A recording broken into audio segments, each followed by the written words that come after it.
Welcome back to Phillies On Deck. I'm Tom McCarthy. We're talking to Tom McCarthy is living a big league dream as a member of the Phillies broadcast network. Tonight's game between the Expos and the Phils, game 2 of this 3-game Tom is in his series. second year doing the pre- and post-game shows for the Phillies, but the College of New Jersey graduate got his start in Trenton. I was a sports writer when I was in college at the Trenton Times, and as I started doing that, I started also doing some side radio, and the first thing I did was actually Trenton State College football with Tony Caputo. He and I had done it together for a couple of years, and I took over doing the play-by-play, and that's where it bit me, that I wanted to do this. So I went to Charleston, South Carolina, where my wife had family, and called up the guy that does the games for the Charleston Rainbows at the time, and asked if I could sit in and watch how he does play-by-play, because there was a guy from Burlington County who was playing right field for them. So I was doing a minor league column for the Trenton Times, so I was going to do a story on him. And I wound up sitting in with him, and he let me do some play-by-play, and then he invited me back to do 7 or 8 games at the end of the summer. In 1993, Tom landed a job with the new Trenton Thunder organization.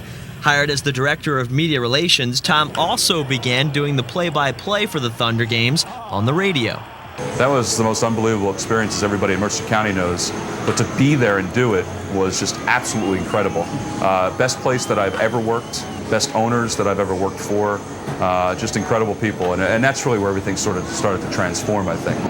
After moving up through the ranks within the Thunder organization, Tom eventually left in 1999 to pursue his full-time broadcasting career. Now with the Phillies, Tom earned the chance of a lifetime as he was asked to fill in doing play-by-play for 13 games while Scott Graham is over in Europe to cover the NFL. He'll face Brad Wilkerson to start things off, and the first pitch is a strike. Underway. During his time with the Thunder, Tom saw several players get called up to the big show. Now it's Tom's turn to see what the view is like from the top.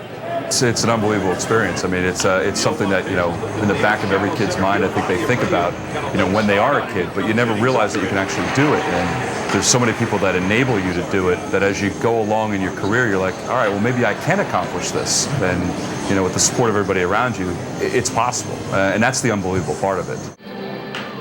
And what about calling a game with the legendary Harry Kalas? He's not only a Hall of Famer, but he's a Hall of Fame person. I mean, for anybody that's ever met him, he's just a great guy. I mean, he takes time to be there for you and to talk to you and, to lead you to a certain point. Chris Wheeler's the same way. Larry Anderson is the same way. Scott Graham is the same way. I mean, they really are super, super people. And for somebody who is, quote unquote, young in this business, to have those guys to sort of lean on, I mean, that's something that, I think every person, I wish upon everybody that gets into this business. It's not always that way, but I wish it upon them because they sort of have led, helped lead me to where I need to be. His father was, for his time in late 70s and 80s,